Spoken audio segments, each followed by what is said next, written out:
আসসালামু আলাইকুম শিক্ষার্থীরা, আমার নাম Mohammad Monowar Hossain. Knowledge point academy finance ক্লাসে আজকে তোমাদের স্বাগতম। আজকে আমরা যে ফাইন্যান্সের যে টপিকটা নিয়ে আমরা আলোচনা করব সেটা হচ্ছে তোমার অর্থের সময় মূল্য। অর্থের সময় মূল্য তোমরা এসএসসিতে পড়ালেখা করেছো, কিন্তু সেখানে বিস্তারিত আকারে ছিল না।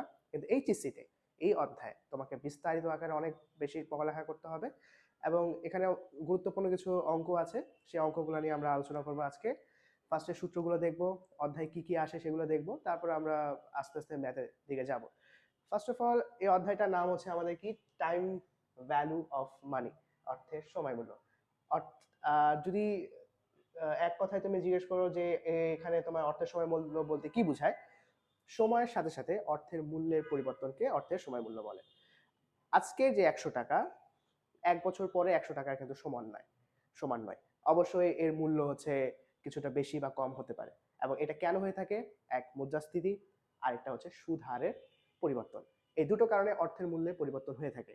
আর এই পরিবর্তনকেই বলা হচ্ছে ফাইন্যান্সের ভাষায় অর্থের সময় মূল্য। চলো আজকে আমরা ফার্স্টে দেখি অর্থের সময় মূল্য কি। ফার্স্টে দেখি অর্থের সময় মূল্যটা কি।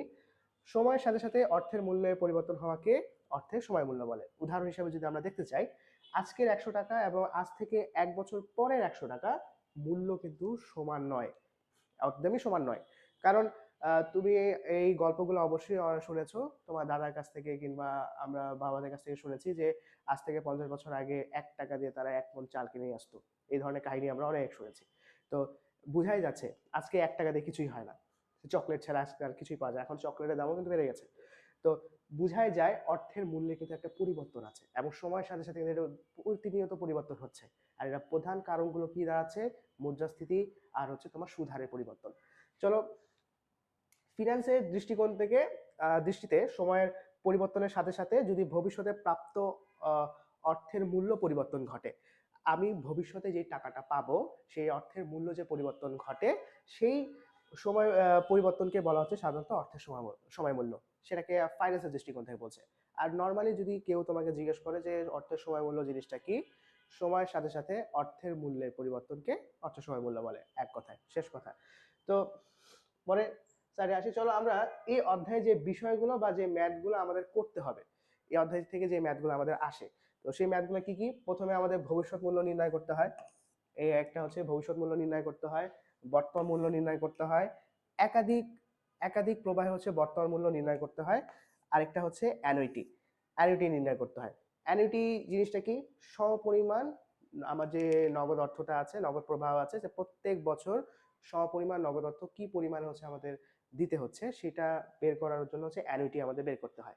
তো আরেকটা আছে তোমাদের 5 নাম্বার, সেটা হচ্ছে তোমাদের হচ্ছে ঋণ ঋণ দায় সূচি, ঋণ সূচি। আরেকটা যে ম্যাথটা আছে সেটা হচ্ছে ঋণ সূচি। তো এক এক করে আমরা সব জানবো। তো ফার্স্টে চলো আমরা দেখি। ফার্স্টে আমরা ভবিষ্যৎ মূল্য কিভাবে নির্ণয় করবো সেটা জানা যাক। ভবিষ্যৎ মূল্য জিনিসটা কি? ভবিষ্যৎ মূল্য বলতে বোঝায় কোনো নির্দিষ্ট সময় পরে টাকা বা নির্দিষ্ট সময়ের জন্য ধারকৃত টাকার পরিমাণ। ভবিষ্যৎ মূল্য জিনিসটা কি বোঝাচ্ছে? কোন নির্দিষ্ট সময় পরে টাকা বা নির্দিষ্ট সময়ের জন্য ধারকৃত টাকার পরিমাণ, অর্থাৎ বর্তমানে বিদ্যমান অর্থকে নির্দিষ্ট সুদের হার বা হারে, চক্রবৃদ্ধি হারে নির্দিষ্ট সময়ের জন্য বিনিয়োগ করলে ভবিষ্যতে যে মূল্য হবে তাকে বলা হচ্ছে ভবিষ্যৎ মূল্য। তোমাদের এই ভবিষ্যৎ মূল্য সাধারণত হচ্ছে আমাদের যে বর্তমানে যে টাকাটা, সেটা আজ থেকে 5 বছর পর বা 6 বছর পর বা 1 বছর পর যে টাকাটা পাচ্ছি সেটা হচ্ছে আমাদের ভবিষ্যৎ মূল্য। যে ভবিষ্যৎ মূল্য সম্পর্কে আমরা সূত্রটা দেখি। তো একক বা প্রারম্ভিক মূল্যের ক্ষেত্রে ভবিষ্যৎ মূল্য, তো যদি আমার ভবিষ্যৎ মূল্যটা এককালীন হয়ে থাকে, যদি আমার টাকার অ্যামাউন্টটা যদি এককালীন বলে থাকে, যদি বলে থাকে যে 10 বছরের জন্য 10 বছরের জন্য যদি তুমি মনে 5 লাখ টাকা বিনিয়োগ করলে, 5 লাখ টাকা যদি বিনিয়োগ করো, তাহলে 10 বছরের পর তুমি কত টাকা পাবা। এই ধরনের যদি তোমাদের ম্যাথগুলো বলে থাকে, 10 বছরে 5 লাখ টাকা 10% সুদে ব্যাংকে যদি রাখা হয়, তাহলে ভবিষ্যতে সে কত টাকা মূল্যে পাবে, সেই ক্ষেত্রে আমাদের এই সূত্রটা অ্যাপ্লাই যোগ্য হবে। আমরা ম্যাথ করবো, ম্যাথ করে জানতে পারবো সূত্রটা কি। যদি বছর সূত্রটা হচ্ছে পিভি 1+i পাওয়ার n, এটা হচ্ছে আমাদের সূত্র। আই মানে হচ্ছে আমাদের সুদের হার, এন মানে হচ্ছে আমাদের সময়কাল, আর যদি আমাদের চক্রবৃদ্ধি করা কথা বলে তখন আমাদের এম এম কথাটা আসবে। এই এম কথাটা আসবে যদি বছরে বারবার সুদ বা চক্রবৃদ্ধি হারে সুদ প্রদান করা হয় তখন আমাদের এম কথাটা আসবে। আচ্ছা, চক্রবৃদ্ধি জিনিসটা কি? সুদ আসলের উপর যদি সুদ ধার্য করা হয় তখন হচ্ছে আমাদের চক্রবৃদ্ধি কথা আসে। এখন চক্রবৃদ্ধি সুদ আসল বলতে কি বোঝানো হচ্ছে? মনে করো তোমার কাছে হচ্ছে 100 টাকা আছে, সেই 100 টাকা তোমার কোনো ব্যাংকে তুমি 10% ইন্টারেস্টে তুমি টাকাটা রাখলা। তো ব্যাংক তোমাকে প্রত্যেক মাসে কত টাকা করে দিবে? 10% করে দিবে। তো এইটা যদি 10% যদি 10% করো তাহলে কত টাকা? 10 টাকার 10 টাকা 10 টাকা। তোমার হচ্ছে 100 টাকা 10% কত টাকা? তোমার হচ্ছে 10 টাকা। তার মানে প্রত্যেক বছর, প্রত্যেক মাসে বা প্রত্যেক বছরে তোমাকে ব্যাংক 10 টাকা করে সুদ দিবে। পরবর্তী বছর এই আসল, তোমার আসল টাকা কত ছিল? 100 টাকা। পরবর্তী বছর তোমার আসলের সাথে এই 10 টাকা যোগ হয়ে আবার 10% ইন্টারেস্ট দিবে ব্যাংক। প্রথমে তোমার আসল ছিল 100 টাকা প্রথম বছরে, তো 10% করলে কত হয়? 10 টাকা। এই 10 টাকা সুদের সাথে আসলের সাথে যোগ হয়ে আবার হচ্ছে 10% যদি ইন্টারেস্ট দেয় তখন কত হবে? 121 টাকা। এই 121 টাকা যে বারবার এই যে সুদের সাথে তোমার আসলের সাথে যে সুদ যোগ করে আবার যে পরবর্তী বছর ইন্টারেস্ট দিচ্ছে এটাকে বলা হচ্ছে তোমার চক্রবৃদ্ধি সুদ। তো চক্রবৃদ্ধি সুদ আমরা সম্পর্কে জানলাম যে চক্রবৃদ্ধি সুদ হচ্ছে কিভাবে আমাদের কাজ করতে হয়। চলো হচ্ছে এখন আমরা জানি যে কিভাবে হচ্ছে তোমার হচ্ছে যদি চক্রবৃদ্ধির কথা বলা থাকে তাহলে কিভাবে হচ্ছে কাজটা করবা। চলো, আচ্ছা, বর্তমান মূল্যের সূত্রটা আমরা কি জেনে আসি। বর্তমান মূল্য বলতে কি বোঝায়? কোনো নির্দিষ্ট ভবিষ্যৎ সময়ে প্রাপ্ত নির্দিষ্ট অর্থ বা ধার্যকৃত টাকার পরিমাণকে বর্তমান সময়ে কত টাকা বিনিয়োগ করলে বা গ্রহণ করলে তা হবে, অর্থাৎ ভবিষ্যতে প্রাপ্ত টাকার সমান বা বর্তমান টাকার পরিমাণকে বর্তমান মূল্য বলে। আজকে যে টাকাটা তুমি ধরতে পারতেছো তোমার হাতে আছে সেটাকে এক কথায় বর্তমান মূল্য বলতেছে। যেই টাকা তুমি ধরতে পারছো ছুঁইতে পারছো বর্তমানে তোমার হাতে আছে সেটাই তোমার কি? বর্তমান মূল্য। এই বর্তমান মূল্যে আমরা সূত্রগুলো চলো দেখি। চলো, একক বা প্রারম্ভিক মূল্য হচ্ছে বর্তমান মূল্য। আচ্ছা, একক বা প্রারম্ভিক মূল্যে বর্তমান মূল্য কি বোঝায়? এককালীন যদি তোমার টাকার কথা বলা থাকে, প্রশ্নে যদি তোমাকে এককালীন টাকা বলা থাকে, যেরকম মনে করো হচ্ছে বলে দিল হচ্ছে 1 লাখ টাকা, 1 লাখ টাকা 10% সুদে, 10% সুদে 5 বছর, 10% সুদে 5 বছর পর, 5 বছর 1 লাখ টাকা হচ্ছে 10% সুদে জমা, জমা রাখলে, জমা রাখলে 5 বছর পর হচ্ছে তুমি হচ্ছে কত টাকা পাবা? 5 বছর হচ্ছে 5 বছর, 5 বছর এর জন্য হচ্ছে কত টাকা পাবা? যদি এরকম যদি কথাটা বলে যে এর বর্তমান মূল্য কত, যদি 1 লাখ টাকা এরকম ভবিষ্যৎ মূল্য দেওয়া থাকে তা এর বর্তমান মূল্যটা কত, 5 বছরের জন্য তুমি কত টাকা পাবা, তখন তোমার এই পিবি সূত্রে অ্যাপ্লাই করে করতে হবে। তো এটা কি করবো, কিভাবে করবো? এফবি ডিভাইডেড বাই হচ্ছে 1 + I/n। তো এফবি মানে কি? এফবি মানে হচ্ছে আমাদের ভবিষ্যৎ মূল্য, ওয়ান হচ্ছে তো সূত্রের ওয়ান, আই হচ্ছে সুদের হার, এন হচ্ছে কি? আমার সময়। তো বর্তমান মূল্য আমার এখানে এখানে যদি আমার ভবিষ্যৎ মূল্য কত দেওয়া আছে? 1 লাখ টাকা দেওয়া আছে, তাহলে ফার্স্ট আমি 1 লাখ টাকা লিখবো। তারপর হচ্ছে তোমার হচ্ছে কি করবো? 10% ওয়ান প্লাস হচ্ছে আই, আই হচ্ছে আই আমাদের কত? আই হচ্ছে আমাদের, আই হচ্ছে আমাদের 10%, 0.10। আর সুদের হার কত আমাদের? 5 বছর, 5। তো টোটাল হচ্ছে এটা ক্যালকুলেশন করে আমরা যেটা পাবো সেটা হচ্ছে আমাদের বর্তমান মূল্য দাঁড়াবে। তো এটা গেল আমাদের বর্তমান মূল্য, বর্তমান মূল্য ভবিষ্যৎ মূল্য আমরা সূত্রগুলো শিখলাম। তারপর আছে আজকে আমরা হচ্ছে আরেকটা দেখবো যে আরো কয়েকটা ভবিষ্যৎ মূল্য হচ্ছে ভবিষ্যৎ মূল্য সূত্রগুলো দেখবো। যে এফবি পিবি হচ্ছে এখানে বর্তমান মূল্য, ভবিষ্যৎ মূল্য এক কথা এখানে বলা আছে। আচ্ছা, বর্তমান মূল্য বলতে নির্দিষ্ট পরিমাণ টাকা পেতে এখানে কত টাকা হচ্ছে বিনিয়োগ করা দরকার। আচ্ছা, একক অর্থে এটা। আচ্ছা, একাধিক প্রবাহ বা ক্যাশ ফ্লো বর্তমান মূল্য যদি তোমার একাধিক হয়, তোমার যে বর্তমান মূল্য বা ভবিষ্যৎ মূল্য একাধিক বছরের জন্য হয় তখন আমার হচ্ছে এরকম হচ্ছে তোমার ক্যাশ ফ্লোটা আসবে। আচ্ছা, অ্যানুইটি আজকে সবচেয়ে গুরুত্বপূর্ণ যে জায়গাটা, এই এইচএসসি তে সবচেয়ে বেশি যে ম্যাথগুলো এসে থাকে তার মধ্যে হচ্ছে অ্যানুইটি এটা।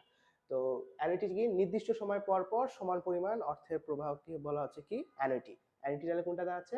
নির্দিষ্ট সময় পর পর। মনে করো হচ্ছে তোমাকে বলছে প্রত্যেক মাসে বা প্রত্যেকটা নির্দিষ্ট মেয়াদের শেষে তোমাকে 400 টাকা করে প্রদান করা হচ্ছে ব্যাংক, তখন এটা একটা নির্দিষ্ট সময় পর পর টাকা প্রদান করা হচ্ছে। যেমন মনে করো 5 বছর পর তোমাকে বলা হলো প্রত্যেক মাসে বা প্রত্যেক মেয়াদ শেষে 5 বছর তোমাকে 400 টাকা করে ব্যাংক প্রদান করবে। এই ধরনের যদি তোমাকে তথ্যগুলো দিয়ে দেয় তখন সেটাকে কি বলা হচ্ছে অ্যানুইটি। কারণ প্রথম বছর তোমার 400 দিচ্ছে, সেকেন্ড বছর তোমাকে আবার 400 দিচ্ছে, আবার তৃতীয় বছরে তোমাকে 400 টাকা দিচ্ছে। এই যে তোমার প্রত্যেক বছর একটা সমান পরিমাণ টাকার প্রবাহ যাচ্ছে, এটাকে বলা হচ্ছে অ্যানুইটি। অ্যানুইটি আবার দুই ধরনের, অ্যানুইটি কয় ধরনের? দুই ধরনের। একটা হচ্ছে অর্ডিনারি অ্যানুইটি মানে সাধারণ অ্যানুইটি, আরেকটা হচ্ছে অগ্রিম অ্যানুইটি।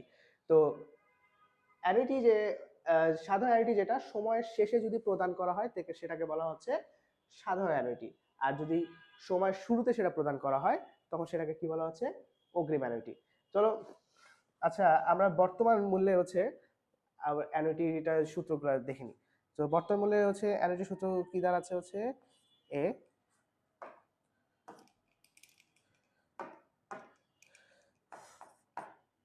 ইন্টু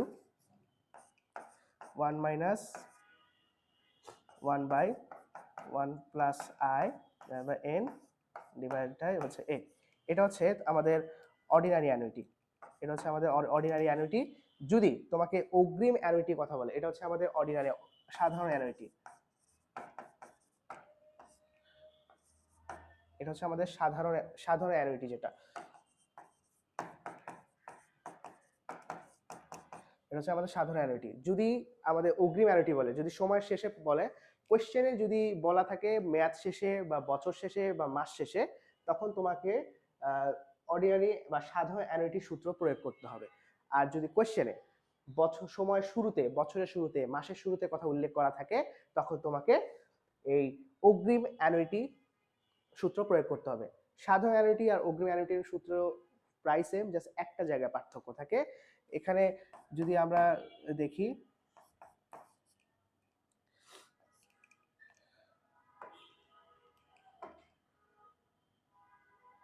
আজকে আমরা হচ্ছে যদি দেখি হচ্ছে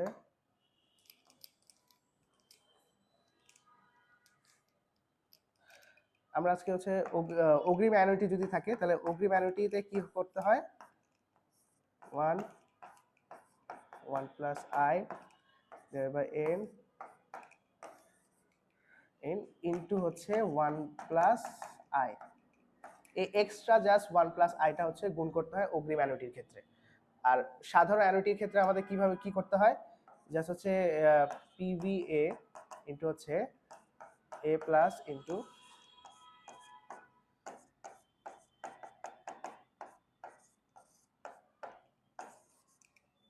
জাস্ট হচ্ছে এই নর্মাল সূত্র। সাধারণ অ্যানুইটির ক্ষেত্রে 1 প্লাস আইটা হচ্ছে গুণ করা লাগে না, আর হচ্ছে অগ্রিম অ্যানুইটির ক্ষেত্রে 1 প্লাস আইটা গুণ করতে হয়। সময় শুরুতে যদি প্রদান করা বলে, যদি কোশ্চেনে বলে, তখন সেখানে আমাদের হচ্ছে এই 1 প্লাস আইটা গুণ করতে হবে। বাট তাছাড়া হচ্ছে আমাদের কিন্তু যদি কোশ্চেনে কোনো ধরনের বছর শেষে উল্লেখ করা নাও থাকে, তখন আমাদের বুঝে নিতে হবে সময় শেষে প্রদান করা হয়েছে। যদি বলা কোশ্চেনে কিচ্ছু বলা না থাকে যে বছরের শুরুতে, মেয়াদের শুরুতে নাকি শেষে, কিচ্ছু বলা নাই, তখন আমাদের বুঝে নিতে হবে আমাদের সাধারণ অ্যানুইটি সূত্রটা প্রয়োগ করতে হবে। যদি কোশ্চেনে উল্লেখ থাকে শুরুতে, তখন আমাদের অগ্রিম অ্যানুইটি উল্লেখ করতে হবে। ফার্স্ট আমাদের প্রথম কাজ হচ্ছে আমাদের আইডেন্টিফাই করতে হবে এটা কি বর্তমান মূল্য অ্যানুইটি নাকি ভবিষ্যৎ মূল্য অ্যানুইটি। সেকেন্ড হচ্ছে কাজ হচ্ছে আমাদের নির্ণয় করা হচ্ছে কোন সূত্রে অ্যাপ্লাই করব, সময় শেষে বলছে না শুরুতে বলছে, সেটা আমাদের অ্যাপ্লাই করতে হবে। তারপর হচ্ছে আমাদের ম্যাথের প্রসেসে যেতে হবে। ঠিক আছে? তো আচ্ছা, এবার আছে ভবিষ্যৎ মূল্য অ্যানুইটি। সেম বর্তমান মূল্যের মতো ভবিষ্যৎ মূল্যের অ্যানুইটি হচ্ছে দুই ধরনের আছে, সাধারণ অ্যানুইটি, অগ্রিম অ্যানুইটি। কখন সাধারণ অ্যানুইটি বসবে? যখন বছরের শেষে বলবে, মাসের শেষে বা নির্দিষ্ট মেয়াদের শেষে বলবে, তখন সেটা হবে ভবিষ্যতের সাধারণ অ্যানুইটি। আর যদি তোমাকে বলে হচ্ছে শুরুতে, তোমাকে যদি শুরুতে বলে দেয়, তখন তোমার বসবে হচ্ছে অগ্রিম অ্যানুইটি। তো ভবিষ্যৎ মূল্যের অ্যানুইটি কোনটা? তোমার হচ্ছে এ সূত্রটা কি হচ্ছে দাঁড়াচ্ছে 1 plus I by N 1 minus হচ্ছে আই। এটা হচ্ছে আমাদের অর্ডিনারি বা হচ্ছে সাধারণ অ্যানুইটি।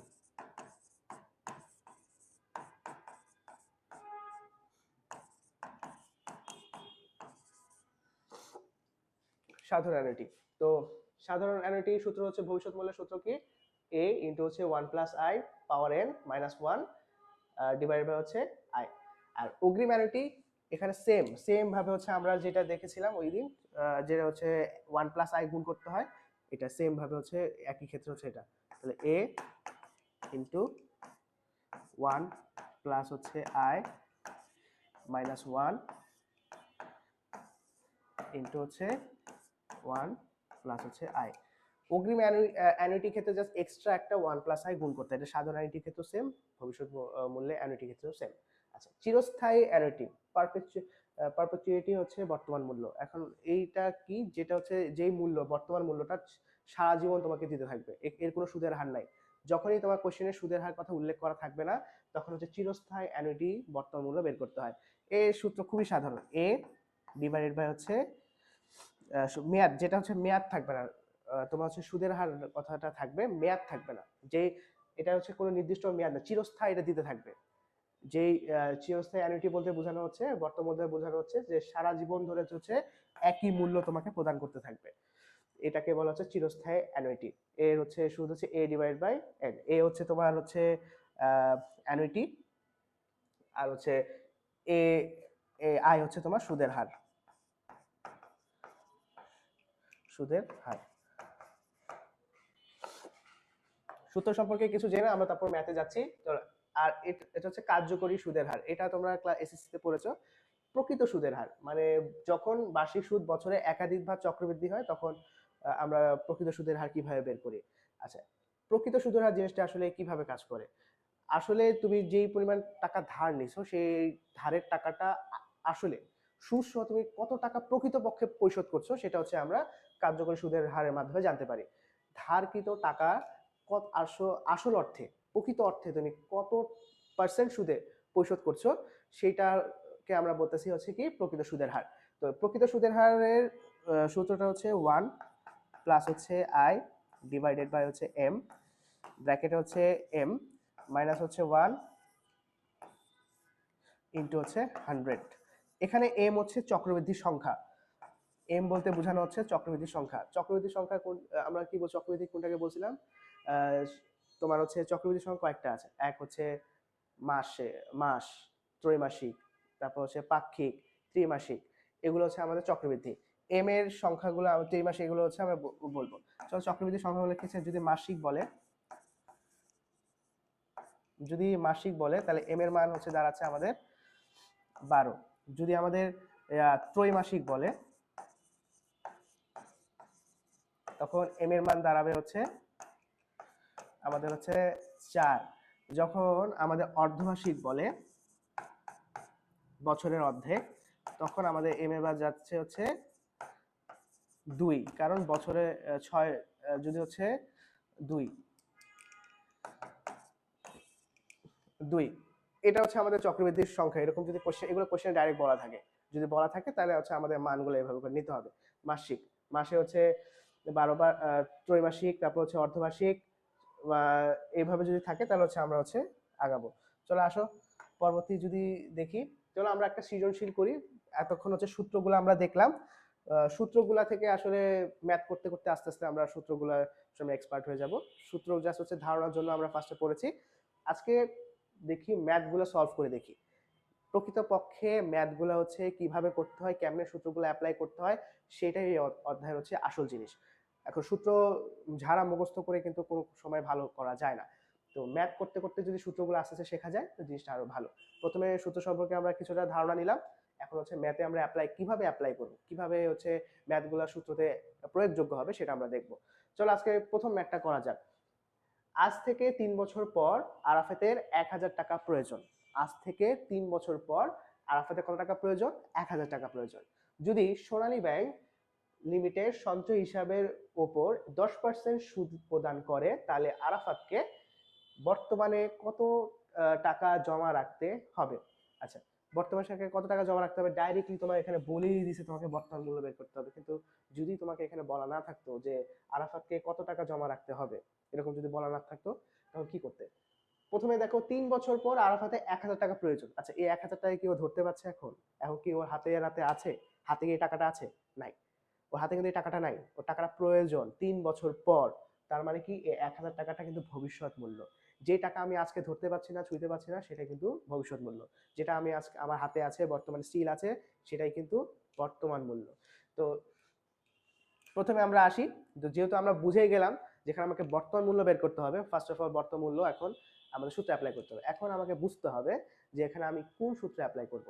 আমাকে এখানে কি এককালীন ভবিষ্যৎ বর্তমান মূল্য সূত্রে অ্যাপ্লাই করতে হবে, নাকি হচ্ছে অ্যানুইটি সূত্রে অ্যাপ্লাই করতে হবে, নাকি অন্য কোনো চিরস্থায়ী এগুলো কিছু অ্যাপ্লাই করতে হবে? আচ্ছা, এখানে কি আমাদের মেয়াদ দেওয়া আছে? অবশ্যই এখানে 3 বছর সময়কাল দেওয়া আছে, তাহলে এটা চিরস্থায়ী না। যদি মেয়াদ দেওয়া না থাকে তাহলে আমাদের চিরস্থায়ী বর্তমান মূল্য নির্ণয় করতাম। মেয়াদ দেওয়া আছে দেখে চিরস্থায়ী বর্তমান মূল্য না। আচ্ছা, সেকেন্ড, অ্যানুইটি। অ্যানুইটি কি? প্রত্যেক মেয়াদ শেষে একটা সমপরিমাণ নগদ প্রবাহ হচ্ছে প্রদান করে। এখানে কি প্রত্যেক যে 3টা বছর কি ওকে 1,000 টাকা করে প্রদান করছে না, 3 বছর পর তাকে এককালীন 1,000 টাকা তার প্রয়োজন। 3 বছর পর এককালীন, এটা কি তাহলে এককালীন টাকা। এই টাকাকে কি বলা হচ্ছে? এককালীন টাকা। এই টাকাকে হচ্ছে কি বলা হচ্ছে তোমার? হচ্ছে এককালীন, হচ্ছে এই যে 1,000 টাকাটা, এটা কিন্তু হচ্ছে তোমার হচ্ছে এককালীন টাকা।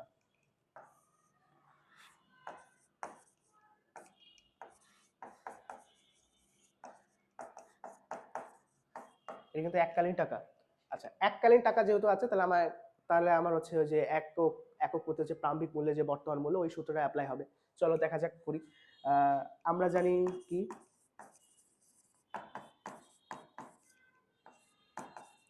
আমরা জানি হচ্ছে পিভি ইন্টু হচ্ছে FB divided by 1 plus I power N. আচ্ছা, চলো এখন হচ্ছে আমাদের এখানে প্রথমে চাইছে ভবিষ্যৎ মূল্য। এফবি মানে কি? ভবিষ্যৎ মূল্য। আই মানে কি? সুদের হার। এন মানে কি? সময়। তো আমার এক এক করে সব এখান থেকে আইডেন্টিফাই করি এখানে আমার প্রশ্নের মধ্যে আছে কিনা। তো আমি ফার্স্টে বলছি 3 বছর পর আরাফাত হচ্ছে কত? 1,000 টাকা প্রয়োজন। ফার্স্টে বলছি 1,000 টাকা কি মূল্য? ভবিষ্যৎ মূল্য। কি জন্য, কি দেখে বুঝলাম এখানে এটা ভবিষ্যৎ মূল্য? কি দেখে এখানে তুমি আইডেন্টিফাই করতে পারবা এটা ভবিষ্যৎ মূল্য? প্রথম বিষয়টা হচ্ছে 3 বছর পর। 3 বছর পর 1,000 টাকা প্রয়োজন। 3 বছর পর মানে এটাকে আজকে না, তার আজ থেকে 3 বছর পর, যেটা আমি আজকে ধরতে পারছি না। 3 বছর পর হচ্ছে আমার প্রয়োজন, আজকে তো এই মূল্য না। তাহলে অবশ্যই এটা ভবিষ্যৎ মূল্য। যেই টাকা তুমি আজকে ধরতে পারছো না, পরবর্তীতে ধরতে পারবা, সেটাই তো ভবিষ্যৎ মূল্য। তো সেখানে হচ্ছে তুমি এখানে হচ্ছে 1,000 টাকা হচ্ছে এফডি পাইলাম। এরপরে কি মানটা লাগবে? আমার আয়ের মান লাগবে। আয় মানে কি? সুদের হার। তো আমার এখানে খুঁজি সুদের হার কোথায়। যদি সোনালী ব্যাংক লিমিটেড সঞ্চয় হিসাবের উপর বার্ষিক 10% হারে সুদ প্রদান করে, কি প্রদান করে?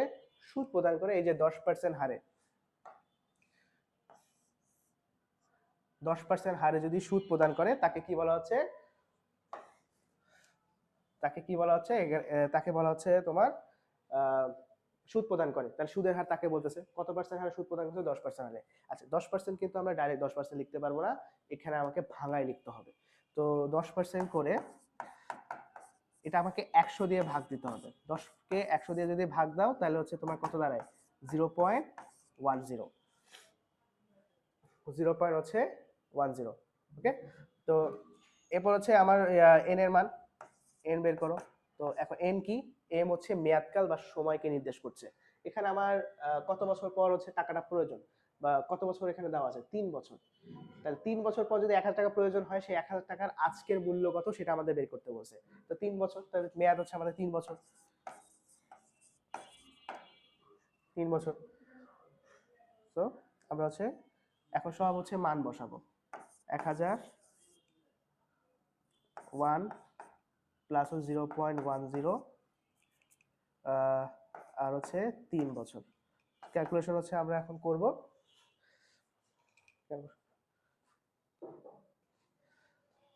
ওকে, চলো আমরা হচ্ছে এটা হচ্ছে অ্যাপ্লাই করি। এখন হচ্ছে এটা কিভাবে সমাধান করব। তো হচ্ছে ফার্স্টে হচ্ছে নিচের কাজটা আগে করবা। প্রথমে হচ্ছে যদি করতে চাই যে নিচের কাজটা হচ্ছে আগে করতে হবে, তাহলে নিচের কাজটা যদি আগে করতে হয় 1 প্লাস হচ্ছে, তাছাড়া এই ধরনের ক্যালকুলেটর হচ্ছে ডাইরেক্টলি করা যায়, তো কিন্তু ভেঙে ভেঙে করাটা উত্তম। তো পরীক্ষার হলে হচ্ছে ভেঙে ভেঙে করাটা উত্তম, তো আমরা ভেঙে ভেঙে করবো।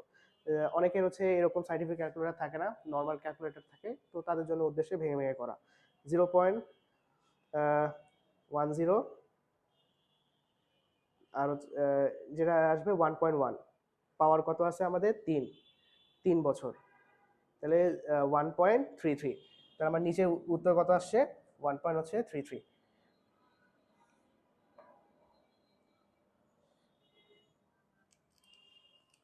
একটু উপরের দিকে করি তাইলে হচ্ছে আই থিঙ্ক তোমাদের সুবিধা হবে।